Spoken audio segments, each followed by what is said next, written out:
এই কালেমার দাওয়াত আমাদেরকে শিখিয়ে দিয়েছেন।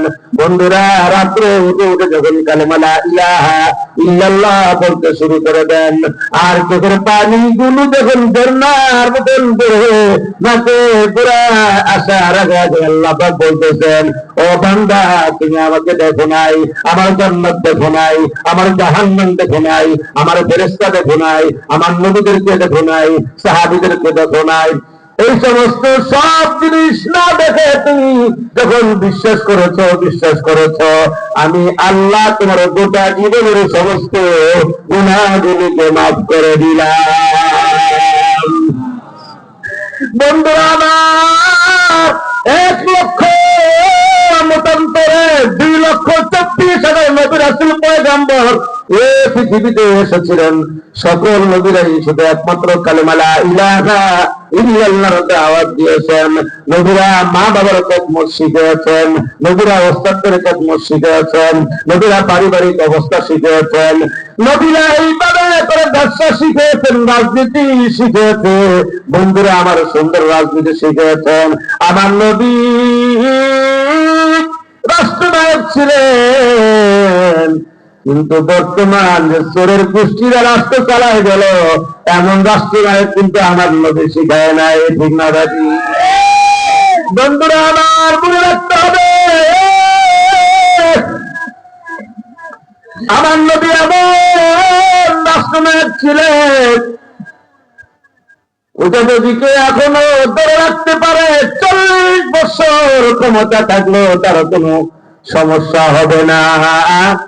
কিন্তু যদি 16 বছর ক্ষমতা থাইকা লুচ্চা পাইটা সবকিছু কায়া শেষ করে দিয়া জনগণের হাজার হাজার কোটি টাকা দিয়া যখন বাড়াবাড়ি করলো, আর লন্ডনে আমেরিকায় বাড়ি করলো, কানাডায় বাড়ি করলো, বন্ধুরা আমার, যারা জনগণের টাকা মাইরা খায়, যারা এইভাবে করে আত্মসাৎ করে দেশের টাকা বিদেশে নেয়, দেখবেন আপনি তাদের কি কিভাবে শাস্তি দেওয়া দরকার। বন্ধুরা আমার, মসজিদের মধ্যে আলাদা মসজিদে যদি 60 টাকা দামের জুতা শুরু করা পরে, দেখবেন নামাজের পর তার অস্তিত্ব ঠিক থাকে না। কি বলেন? ঠিক না দাদি?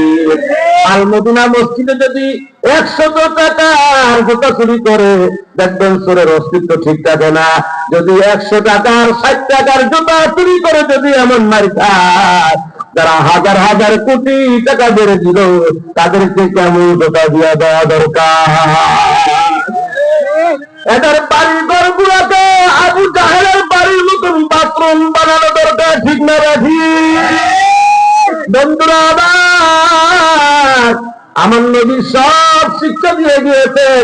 রাষ্ট্র পরিচালনা করবে, সমাজ পরিচালনা করবে, পার্লামেন্ট রান্না করে কিভাবে পরিচালনা করবেন, পরিবার কিভাবে পরিচালনা করবেন, আমার নবী এগুলি সব শিক্ষা দিয়েছেন। বন্ধুরা আমার, ওলামায়ে কেরাম এই জিনিসই শত শত বছর ধরে এই দেশে গত 50টি বছর ধরে শিক্ষা দিতেছেন ওয়াজ মাহফিলের মাধ্যমে।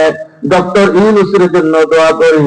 ডক্টর ইউনূস যেটাই হোক, কিন্তু কোরআন হাদিসের কথা বলবার জন্য এইভাবে ওপেন করে দিয়েছেন 56,000 বর্গ মাইল। ঠিক না ভাই?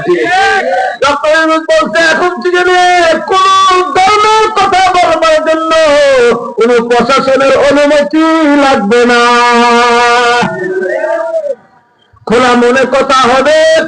গোটা বাংলাদেশে আগামী 4 মাস পর্যন্ত 56,000 বর্গ মাইল যে কোনো জায়গায় ওয়াজ মাহফিল হবে। কোন প্রশাসনের অনুমতি লাগবে না, চেয়ারম্যান মেম্বারের অনুমতি লাগবে না।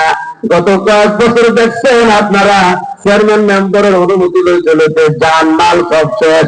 এরপরে আবার স্টেজের মধ্যে বাইরে বাড়ি জোটা দিয়া আছে না নাই, মাইক টান্না লয়ে গেছে আছে না নাই। আল্লাহ কয়, এমন দ্বারা করবি, এমন দ্বারা করবি, তাদেরকে শুধু গদি ছাড়া করবো না, আমি গদি ছাড়া করবো না, তাদেরকে আমি দেশ ছাড়া করে দেব। ক্ষমতার মালিক একমাত্র কে? আর এদের বলতে হবে সকল ক্ষমতার মালিককে।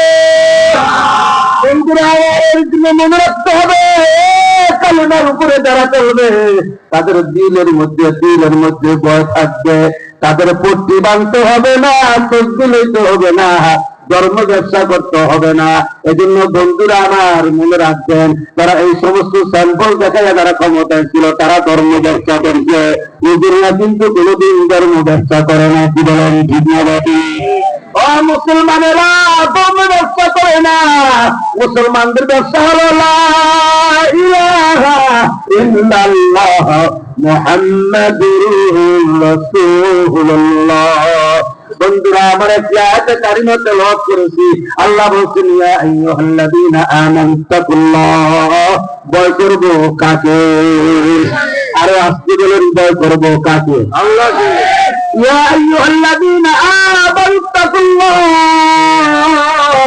আল্লাহকে ভয় করব, আল্লাহকে ভয় করব। ওয়া আনতুম মুসলিমুন, মুসলমান হয়ে কবরে যাব। মুসলমান না হয়ে কিন্তু আমরা কবরে রওনা হব না। আমরা একটা সুন্নতকে এমন ভাবে করব, ওয়াতাসিমু বিহাবলিল্লাহি জামিআন ওয়া লা তাফাররাকু।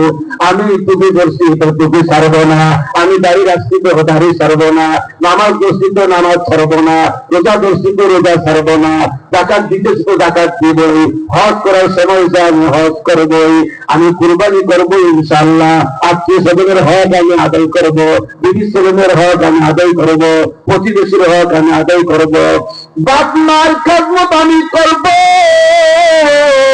মাইকের আওয়াজ দ্বারা শুনতেছি, ও সন্তানেরা, ও মা বোনেরা, মা বাবা আর মায়ের পায়ের নিচে সন্তানের জন্য।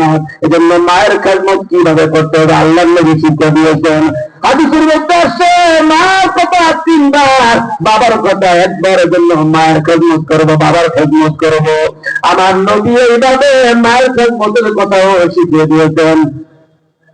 একবার আল্লাহ নবী মসজিদে নববীর সামনে বসা, মসজিদে নববীর সামনে বসা একজন বৃদ্ধা মহিলা মসজিদে নববীর সামনে হেঁটে যাচ্ছে।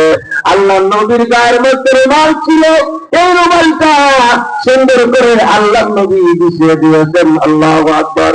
আল্লাহ নবী যখন বিছিয়ে দিয়েছে, ওই বৃদ্ধা মহিলা ওই রুমালের উপরে কিছুক্ষণ বসে থেকে চলে গেলেন। সাহাবা কেরাম জিজ্ঞেস করলেন, ইয়া রাসূলুল্লাহ, ইয়া হাবিবাল্লাহ, ইয়া রাসূলুল্লাহ, ইয়া হাবিবাল্লাহ, এত দামি মহিলাকে আপনার গায়ের রুমাল বিছিয়ে দিলেন। ওই মহিলা কিছুক্ষণ সময় বসে থেকে চলে গেলেন। আল্লাহ নবী বললেন, ও সাহাবীরা, এই মহিলা হলো ওই মহিলা তোমাদের মা, আমার দুধমা হযরত হালিমাতুস সাদিয়া রাদিয়াল্লাহু তাআলা আনহা। আল্লাহু আকবার। মাকে এত সম্মান দিয়েছেন নবী।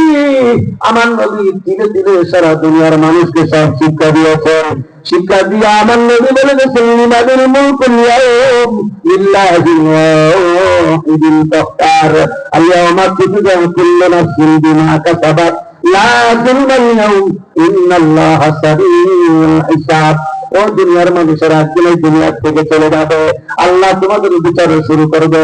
ওই দিনটা অনেক বড় লম্বা হয়ে যাবে। বন্ধুরা আমার, দিনটা এত বড় লম্বা হবে, 50,000 বছর লম্বা হয়ে যাবে। আসরের ময়দানে মুসিবতের দিনে মানুষগুলো এইভাবে দাঁড়িয়ে থাকবে। দাঁড়িয়ে থেকে জিহ্বাটা মুক্তিটা বের হয়ে বুকের মাঝে চলে আসবে। মানুষগুলো অস্থির হয়ে যাবে, চোখ দিয়ে কান্নাকাটি করতে যাবে, রক্ত বের হয়ে যাবে।